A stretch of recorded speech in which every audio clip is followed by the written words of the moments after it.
ദുബായിലെ ഗതാഗത കുരുക്കിന് പരിഹാരമായി വൻ വികസന പദ്ധതികളുമായി roads and transport authority Umm Suqeim, Al Wasl, Al Safa സ്ട്രീറ്റുകളുടെ നവീകരണത്തിനായുള്ള കരാറുകൾ RTA പ്രഖ്യാപിച്ചു. ഭരണാധികാരികളുടെ നിർദ്ദേശപ്രകാരം നടപ്പിലാക്കുന്ന ഈ പദ്ധതിയിൽ 11,000 മീറ്റർ നീളത്തിൽ പുതിയ പാലങ്ങളും തുരങ്കങ്ങളും നിർമ്മിക്കും.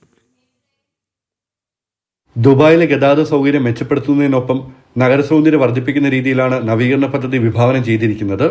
കാൽനട യാത്രക്കാർക്കായുള്ള നടപ്പാതകൾ, സൈക്ലിംഗ് ട്രാക്കുകൾ, അർബൻ പ്ലാസകൾ എന്നിവ ഇതിന്റെ ഭാഗമായി ഒരുക്കും.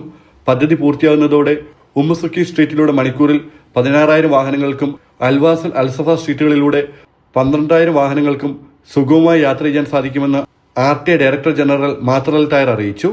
ജുമൈറ, ഉമ്മുസുഖൈം, അൽബർഷ, അൽക്കൂസ് തുടങ്ങി 20 ലക്ഷത്തിലേറെ ജനങ്ങൾ വസിക്കുന്ന മേഖലകളിലെ ഗതാഗത സംവിധാനത്തിൽ ഈ പദ്ധതി വലിയ മാറ്റങ്ങൾ കൊണ്ടുവരും. തിരക്കുകൾക്ക് പരിഹാരമാകുന്ന രീതിയിൽ അടിസ്ഥാന സൗകര്യ വികസനം വേഗത്തിലാക്കാനാണ് ദുബായ് ലക്ഷ്യമിടുന്നത്. ജനം, ദുബായ്.